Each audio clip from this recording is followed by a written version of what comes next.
Adormilada, atontada, como en un sueño te veo. Corriendo como un loco por un supermercado. Quieres mi corazón a encontrar para comprarlo. Busca locado por todas partes, algo mío para guardarlo. De repente algo llama tu atención entre los congelados, rodeado de consumidores que luchan para mirarlo. La rumba, mais pas la rumba flamenca. Disons que c'est la première étape pour aller vers le flamenco.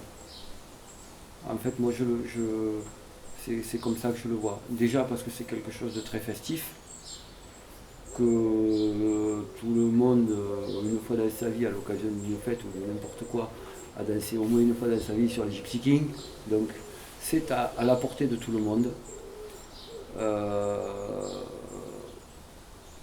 Et c'est pour moi voilà, la porte d'entrée vers autre chose de plus pointu, de plus technique, qu'est le flamenco en général.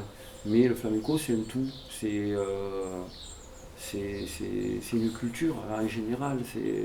La sébiane en fait partie, la rumba en fait partie, c'est comme le blues aux États-Unis, c'est un mélange d'un tas de choses. Et puis, c'est apprendre aussi à improviser la rumba. C'est ça, ce petit côté qui que j'essaie au départ de leur faire comprendre. C'est pas toujours évident, parce que beaucoup de gens sortis de la chorégraphie, même s'ils ont appris des pas, qui peuvent s'adapter après n'importe laquelle musique, ont du mal après à les utiliser de façon en improvisation. Et l'objectif il est là, c'est-à-dire justement de faire, moi je leur apprends tout un tas de pas de base qu'on intégrera sur une chorégraphie, et au fur et à mesure, ce que je voudrais qu'ils arrivent à faire, c'est que n'importe quel rumba qu'ils vont entendre, ils vont se rappeler des pas qu'ils ont fait, ils pourront les replacer à n'importe quel moment. C'est ça, parce que la rumba c'est de l'impro, ce n'est que ça.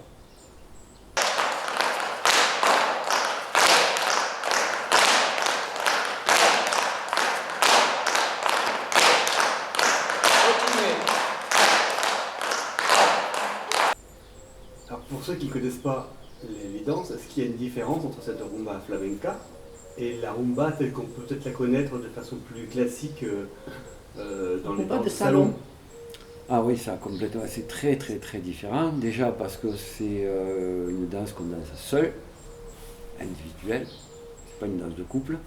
Et c'est à la base une danse qui est qui est revenue en Espagne par l'intermédiaire des marins qui revenaient au port. Alors là, on dit que la rumba c'est venu surtout sur Barcelone au départ. C'est revenu par les marins qui revenaient de Cuba, de toutes ces régions-là. Et le truc, c'est que c'est une danse de séduction. Alors que les femmes dansaient ça pour séduire les hommes.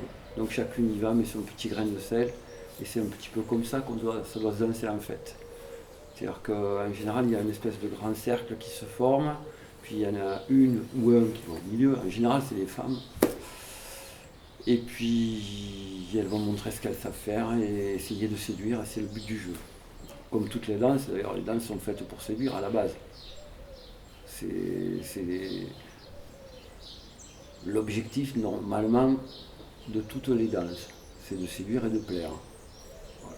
Et la rumba ne fait pas exception à la règle. Sauf que là, voilà, c'est individuel.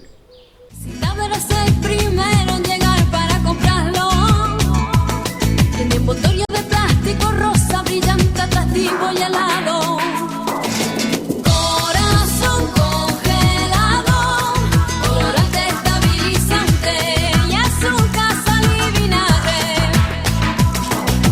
Corazón congelado, colorante estabilizante y azúcar, sal y vinagre. ¿De qué estás hecho corazón de una mujer? Alors quelle est l'origine? Quelles sont les origines? C'est un mélange de danse latine en général, on pourrait dire que dans la rumba on peut intégrer de la salsa, on peut intégrer du merengue, on peut intégrer du flamenco, beaucoup plus traditionnel. C'est un mélange de tout ça en fait, de tous ces rythmes-là. Qui fait que voilà, ça a donné naissance à la rumba.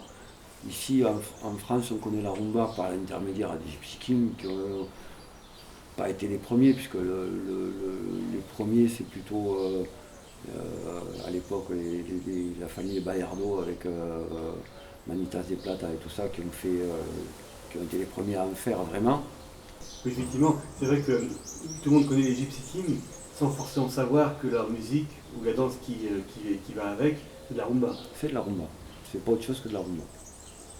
Et vous, personnellement, quand vous êtes arrivé dans la rumba? Chez moi, c'est pas quelque chose de naturel, déjà. Déjà parce qu'il y a peu d'hommes qui le font. Moi, à la base, j'enseigne les danses sévillanes et le flamenco. Et puis, c'est parce que j'ai eu de la demande, tout simplement, qu'on m'a demandé et que moi, je sais le danser. Parce que j'aime tout danser, de toute façon, par principe. Donc, je me fixe jamais de barrière. Et puis bon, après, on m'a demandé d'organiser des stages à droite à gauche. Et je me suis prêté au jeu et je me suis piqué au jeu, je dirais. Voilà.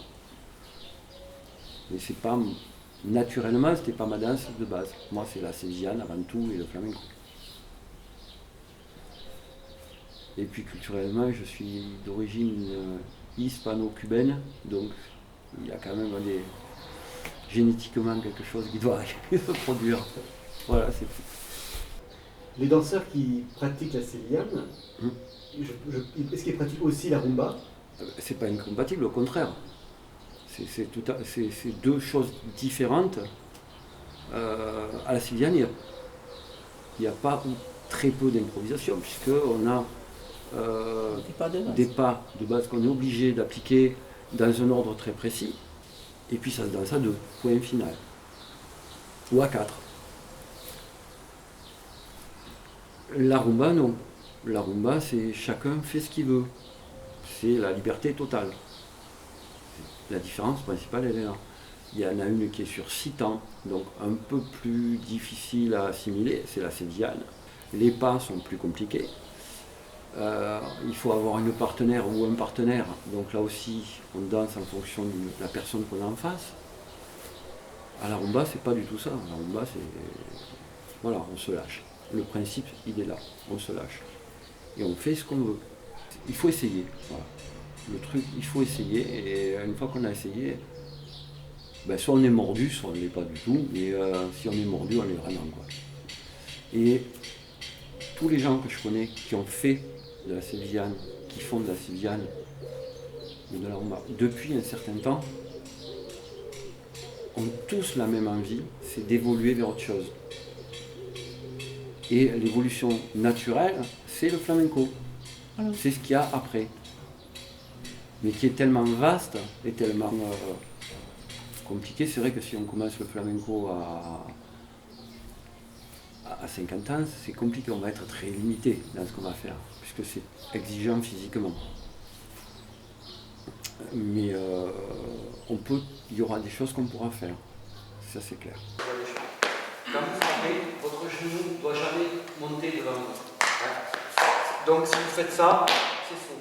Ça vient de là, derrière. Okay, donc on reste en position flex et on y va.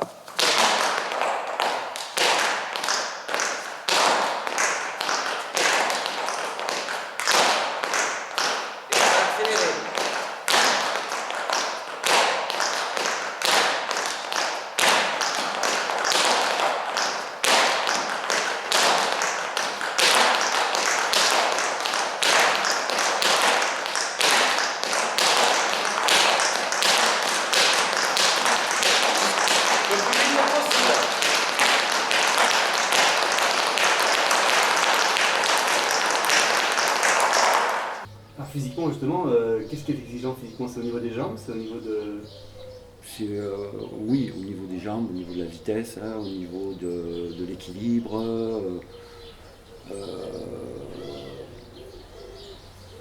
choses qu'on maîtrise, il y a des choses qu'on peut maîtriser, mais pas tout, c'est clair, puisque ça demande l'apprentissage est très très long.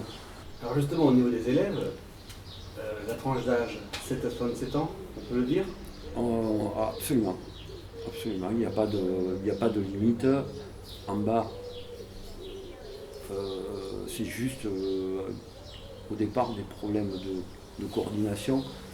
Les très très jeunes ont souvent les problèmes de gauche et de droite, de latéralisation, de coordination, c'est ce qui est le plus difficile au départ. Donc cela oui, on peut les faire commencer par de la rumba par exemple, parce que justement il y a beaucoup moins ce côté strict et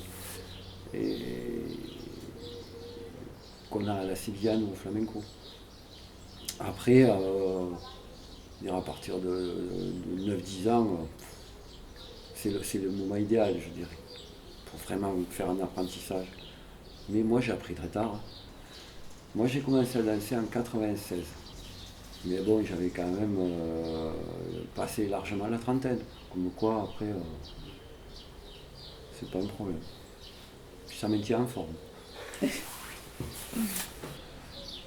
Tout le monde peut danser la rumba. Chacun a son rythme, à son niveau, mais tout le monde peut le faire. C'est vraiment c'est pas exigeant. Et puis bon, on fait en sorte aussi, en fonction des gens, de faire des choses à leur portée. Voilà, c'est tout. On adapte les cours en fonction des gens qu'on a en face de soi. C'est clair que je ne fais pas faire la même chose à des enfants ou à des ados qu'à des gens qui ont 50 ou 60 ans. Chacun a son propre rythme et sa capacité de récupération qui n'est pas forcément la même non plus. Ça c'est sûr. Tan fuerte en su interior.